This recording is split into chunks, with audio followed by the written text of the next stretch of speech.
afternoon. Absolutely delighted to be here. But I need to set the scene about myself this year. This year has been a monumental year because I'm now officially old, so I've hit 60. So I'm officially old according to my kids. But also, I've now become like my father. I'm going to pontificate about the retirement market, what's going on, what's not going on, and explain how it sits. So I decided to call this presentation, It's Retirement, but Not As We Know It, because I think it's changed fundamentally. Believe it or not, 40 years ago, I started working for a company called Hambro Life above the station in Swindon, where I was at this morning to catch the train to London. Little did I know that I signed one of the best pieces of paper I've ever signed. I joined as a 20-year-old for a 6-week summer holiday job. Somebody asked me to sign a bit of paper. It was a fantastic bit of paper. It was a 1/60th contracted in non-contributory pension scheme that I joined. I started on £1,800 a year. 26 and a half years later, I left on considerably more than that, and it was one of the best bits of paper. But I'm going to talk about why DB, or defined benefit schemes, is changing. But what was the world like way back in 1977? I'm sure some of you weren't born, but some of you were, and I'll try and take you on this journey of what life used to be about. 1, the employer decided when you retired. Fascinating. Retirement age was 65 for males, 60 for females. State pension age sort of mirrored that as well. Pretty straightforward. Next one. Final salary schemes like mine were very commonplace in the private sector, as well as the private sector. Most people, when they got to retirement, had one asset. They took the tax-free cash and bought an annuity. In the days of 1977, there were 2 types of annuity, male and female. There was no such thing as enhanced annuity. The world has changed. Life expectancy was much shorter than it is today. We had clients who took the tax-free cash, bought an annuity at 65 and died in the 70s. It's quite a good system for the rest of the generation coming through. So it worked quite well, if I'm really honest. But boy, has the world changed today. And I think it's fundamentally changed, and we're at the cusp of something completely different. First and foremost, the individual now decides when they're going to retire. I am 60. I work for St James's Place in Cirencester. The great news is they cannot make me retire. It's fantastic, okay? I don't think businesses have really woken up to this point just yet. I think it's going to be fascinating to see. No such thing as retirement age. You can talk to me on the stand later on. If you spoke to me, even age 60, I still don't know when I'm going to retire. I love my job. Touch wood, I keep good health. I'm getting reasonably well paid. Why wouldn't I keep working forever more in the day? State pension, as you know, is now dependent upon your age. Fascinating to see. My wife is really grumpy because she doesn't retire until 2032. I'm getting excited because I have 7 years without her at home, if I'm really honest, but that's another story. I should tell you, I can call time to come back. Did you know the biggest increase in divorce rate is over 60s? It's a fascinating fact. Nicole and I had a conversation about this yesterday because we had a snow day in Swindon because we didn't get out. Nicole and I have been happily married for 30. We've been married for 30 years. We've been happy for 3 because I haven't seen her for 27. It's one of those interesting sort of things. Most people now, the move away from retirement to final salary schemes is amazing. It's a fundamental issue. I'm one of the lucky ones. I've got a final salary scheme, and I'll explain that. But more and more people were retiring with more and more other assets. More than one asset. So I'll go back to 1977. Most people had a pension fund, and that was it. My father, I live in Swindon because my dad moved nationwide to Swindon. My dad worked. My mum's generation didn't work. They had one pension. Most people had one pension. Now, there's more choice than ever before. Retirement could last 25 to 30 years. I also think, as a generation, we're really different. If you want to cheer yourself up, go home tonight and look at a photograph of your mum and dad at the same age as you are now. They looked bloody old, okay? And in fact, my mum and dad got to 40. I thought they had died, if I'm really honest. Our generation is completely different. And like I said, I'm lucky enough to be married to Nicole. She asked me to put that in. I'm lucky enough to be married to Nicole. We've got more than one pension coming in. But what's happened is in 2014, the world changed. Pension freedoms came in. When you're a presenter, you're always told, never put up a complicated slide because it makes you look arrogant. Bear that in mind. Okay, bloody choices you've now got at retirement. Okay, unbelievable choices you've now got at retirement. It is quite scary, the choices you've now got. And in some ways, I generally personally think this can work against you because you've got so much choice, you don't know what to do. And I think that's really important. What's changed about retirement? Here we go. 1, I call it the glide path to retirement. I'm on my glide path. I'm age 60. I know that I'm going to be working in some guise until I'm 70.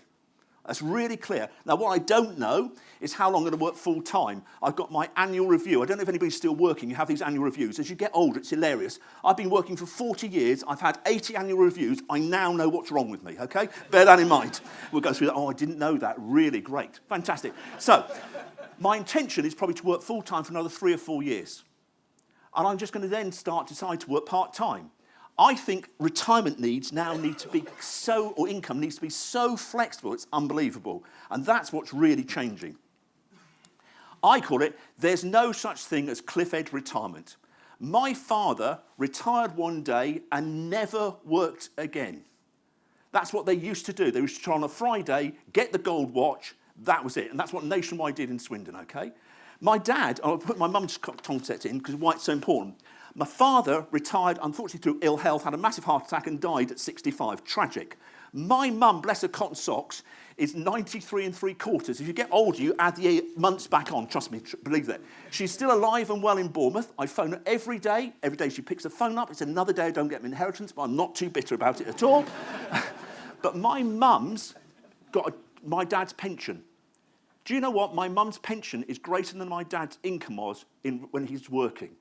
That's made a huge difference to the family. And I do smile on my face, generally. But the concept of cliff edge retirement, completely gone. Also, you're going to hear some trendy words today, so I thought I'd enlighten you what we think the trends are going to be. 3 stages of retirement. And by the way, please come up afterwards to the stand, and if you want to have a chat to me about where you are, I'm happy to discuss it. Right, here we go. 1, the go-go years, age 55 to 75. You're going to go out there and really enjoy life. You're lucky you've got money and you've got your health. I'll tell you who markets in this sector, the cruise liners. Look at the Sunday papers. How many cruise ships are actually marketing there? You then get the go-slow years, which is 75 to 85, and then you get what's called the no-go years, 85 plus, okay? This is going to motivate you and cheer you up about retirement. But that means your income has to be able to adapt to different levels of income in retirement. Years ago, you just had one income all the way through. That's completely gone. If I'm honest, I'm in the 55 to 75. My children have travelled more than I am, so I'm going to get my own back when I retire. I'm going to spend the kids' inheritance. My in-laws are age 82. They have completely slowed down now. Their holiday is, turkey and tinsel recently on Hayling Island last week was the highlight of their year. Unbelievable. And my mum is 94, near enough. Luckily, lives by herself, still cooks for herself. And what's more frightening, still drives, which really does worry me. But she's there.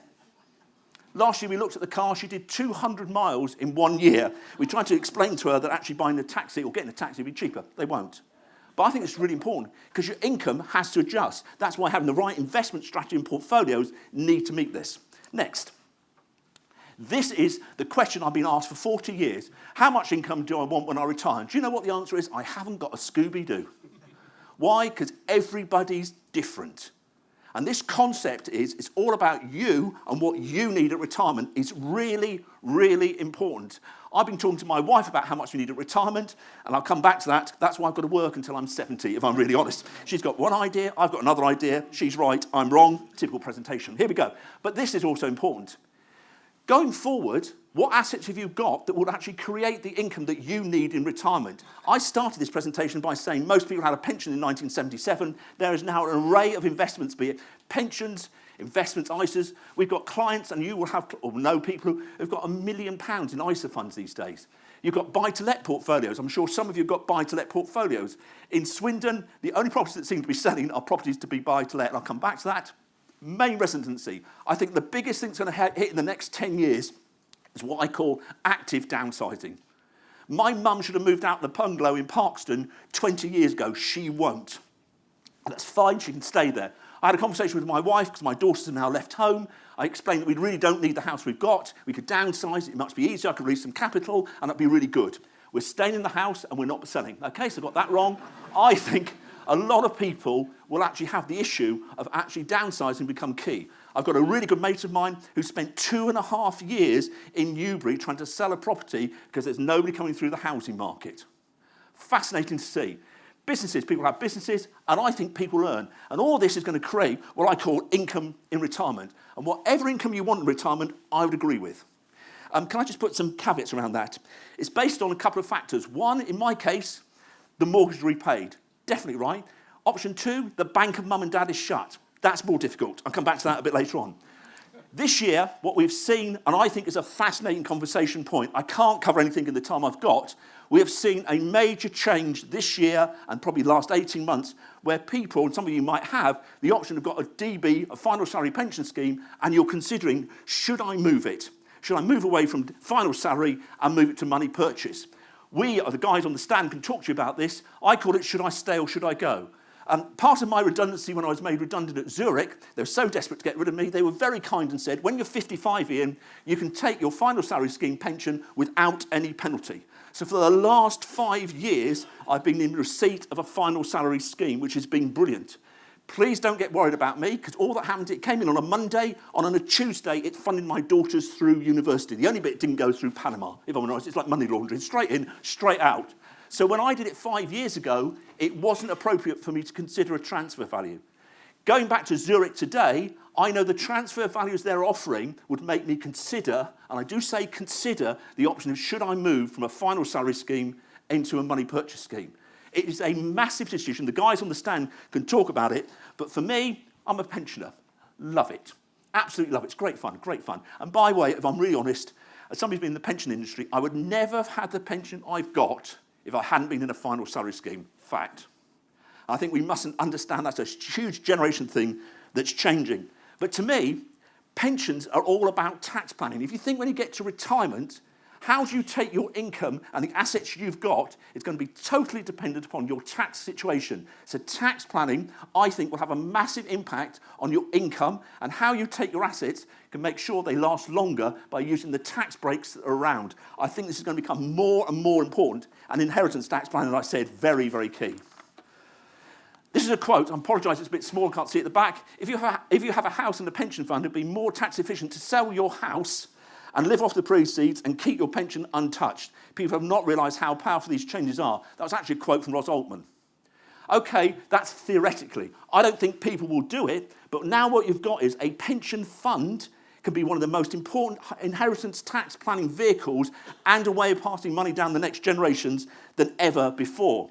But as I said, what are your options at retirement? You go back to this fantastic diagram here, and the guy who puts this together, when he finds a new box, we have a new bottle of champagne, it says fantastic, we really enjoy ourselves here. Reality is, though, the great news is you do not need to make a decision until you get to retirement. That is absolutely key crucial. And by the way, in my world, you should be reviewing it every single year you're retired to make sure the strategy you have is the right strategy for you and your family. And that's important. What the government did all those years ago was just simplify pensions in one way. It's a bit like me. If, God forbid, I get wiped out on the way back to Swindon today, which I hope I won't, then my St James's Place pension fund, my family will be over the moon because they get the whole fund without any IHT. Fantastic.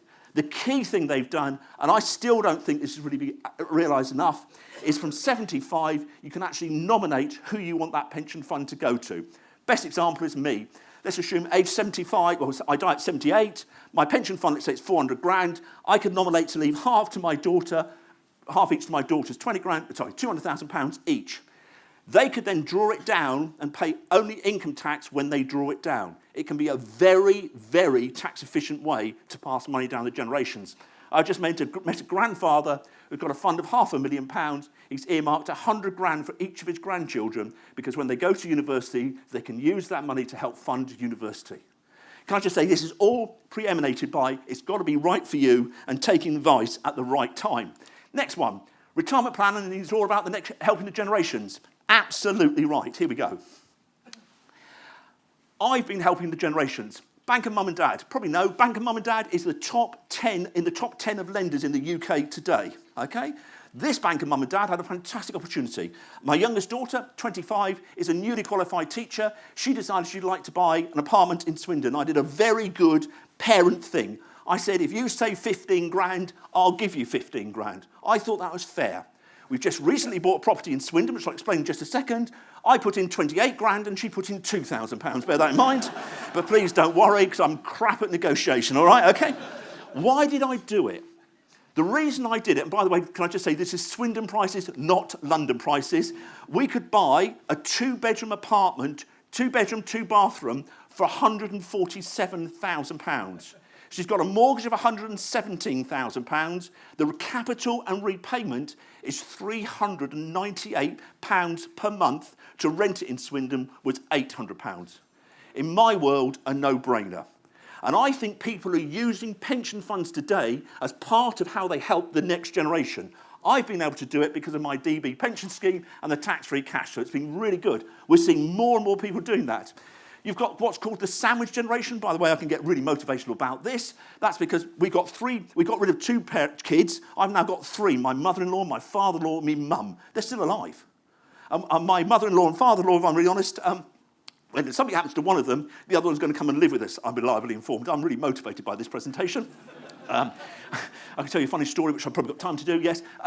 Trying to explain to my mother-in-law how Sky Plus works, and if you press the pause button, it doesn't pause it for the whole of the UK, was one of the funniest presentations I've ever done. Okay.